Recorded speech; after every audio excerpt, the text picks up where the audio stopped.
तो 1830 में Michael Faraday नाम के एक साइंटिस्ट हुए।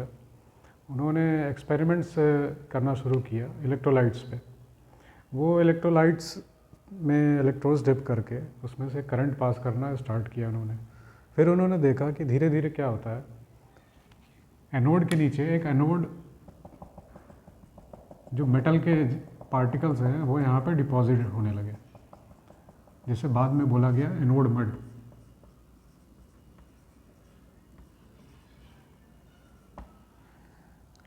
और जो हमारा ये था कैथोड, इसमें धीरे धीरे परफोरेशंस हो गए, होल्स हो गए। ये धीरे धीरे क्या करने लगा, मास लूज़ करने लगा और यहाँ आके मासेस डिपॉजिट होने लगे। तो इस एक्सपेरिमेंट से हमें एक चीज़ कंक्लूड कर पाए हम कि जो हमारा इलेक्ट्रिसिटी है, जो इलेक्ट्रिक चार्जेस फ्लो कर रहे हैं एक जगह से दूसरी जगह, बाहर से एक आउटर एक पोटेंशियल देने पे, उनका क्या है, पार्टिकुलेट नेचर है। क्यों?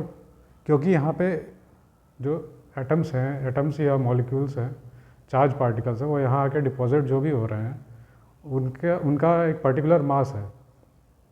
तो इसका मतलब है कि यहाँ से कुछ मास लूज़ हो रहा है, यहाँ डिपॉजिट हो रहा है। इसी को कहा जा रहा है कि पार्टिकल नेचर है। इलेक्ट्रिसिटी का एक पार्टिकल नेचर शो करता है ये। तो ये बहुत ही इंपॉर्टेंट डेवलपमेंट था, जहाँ हमें डाल्टन्स लॉ से हम ये सब चीज़ें एक्सप्लेन नहीं कर पा रहे थे। तो फैराडे ने 1830 में जब ये एक्सपेरिमेंट्स किए, इससे हमें इलेक्ट्रिसिटी के बारे में एक नई चीज़ पता चली। फर्दर इसी में अगर और भी साइंटिस्ट आते हैं जो डिफरेंट एक्सपेरिमेंट्स करते हैं।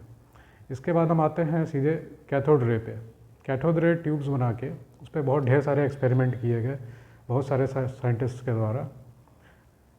पूरा एक शताब्दी लग गई और उसमें बहुत सारे इंटरेस्टिंग रिजल्ट्स सामने आए। और इन रिजल्ट्स के बेसिस पे हम एटॉमिक स्ट्रक्चर के बारे में प्रेडिक्शंस दे पाए कि एटॉमिक स्ट्रक्चर होता कैसा है, उसका कंपोजिशन कैसा होता है, इलेक्ट्रॉन्स, न्यूट्रॉन्स और प्रोटॉन्स ये किस तरह से अरेंज होते हैं ताकि टोटली एक इलेक्ट्रिकली एक न्यूट्रल एटम बने। तो हम आगे एक्सप्लेन करते हैं।